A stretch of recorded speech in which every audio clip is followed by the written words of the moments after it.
Another thing I want to get onto, all right, so we had Gerald who's talking this big talk, okay? And this is something I want to enforce with you again, is that just because somebody's able to describe a problem better than you can does not mean that they know the answer. I took this marketing course in Los Angeles, and I can tell you guys the name, not that it's going to mean anything, but there's this guy called Eben Pagan. Now, he is the guru of gurus when it comes to marketing, and especially internet marketing.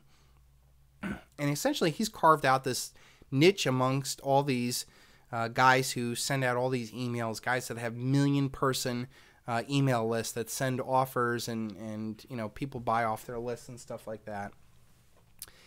So I went to this, I think it was $500 a day seminar.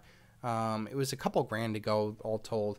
And the thing that I took out of it the most, hit the big aha moment, was that he told all these gurus out there, his big aha moment was, if you can describe a problem better than your audience can, they will assume that you know the answer and they will follow you anywhere. Okay? Let that sink into you. You can describe a problem better than somebody else can, they will assume that you know the answer and follow you anywhere. Okay? So there's a whole group of people out there who describe this problem very well. You know, Gerald Celente describes the problem pretty well. You know, there is a Trilateral Commission, there is Bilderbergs, there are, you know, this white shoe mafia that's out there. Another one, National Inflation Association, NIA, they put out all these, you know, documentaries about how college is a scam, how, you know, how they're trying to educate people on preparing for hyperinflationary depression and, you know, understanding all this other stuff, and even groups like Stansberry Research and Martin Weiss. You know, these guys are out there. They're marketing, and they're telling you the problem probably better than you can. And I get people forwarding me emails going, hey, you know, this is great. Look at this. They're really, you know, putting the feet to the irons. They really tell you what to do.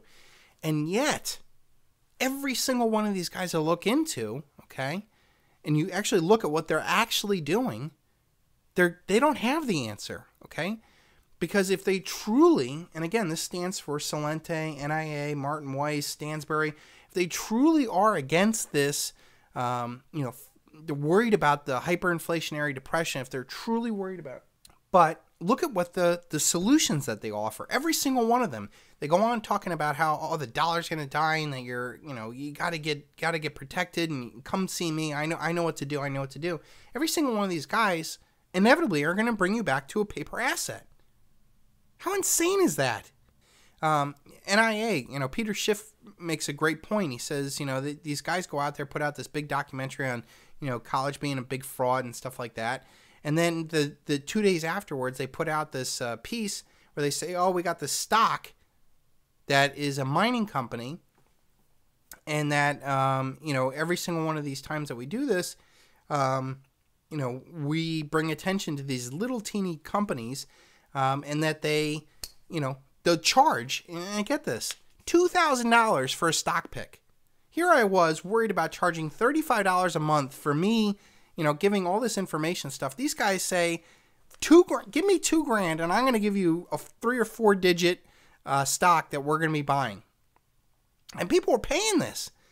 And that's fine. I mean, you know, if that's your business model, I don't get how that's illegal or whatever, but if they can get away with it, that's fine.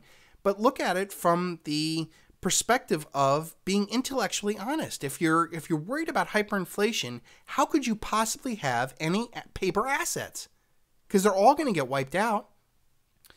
So NIA does this pump and dump, and then, you know, Peter Schiff talks about how the guy that's backing up George for Title, whoever that guy is, he was convicted in high school for some pump and dump stock fraud, and that, you know, he does this. Okay, so then I get somebody sends me Martin Weiss, and he goes on talking about inflation, these big, huge, long, you know, sales pages that go on forever, scrolling down, and it's fact after fact, and it's, you know, you can't disagree with any of this stuff.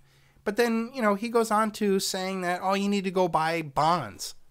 Really? Bonds? You know, if we're worried about um, inflation, bonds are probably the worst place to be in, okay? And even if you say, okay, it's going to be deflation, well, then he doesn't understand that this is a system that must create more debt every year in excess of the debt and interest accrued the year before, or it collapses on the mother of all margin calls. Any whiff of deflation will be met, and has always been met with, more inflation, more liquidity. That's what's going on, okay? So owning a bond, just throw your money out the window. If you earn 3% on a bond and inflation's going at 10, 15, 20% or whatever it's going at now, plus you got to pay taxes on the interest that you're making, just throw your money out the window. So he goes there. Then I get somebody goes, oh, this is great Stansberry research. Big long sales page about silver. It's going to become, they might as well take in the silver bullet and the silver shield and just put it into a sales page. Facts about, that there's no above ground stocks anymore, and, all the stuff that you read about in the silver bullet and silver shield. And then again, going back into some stock. Okay.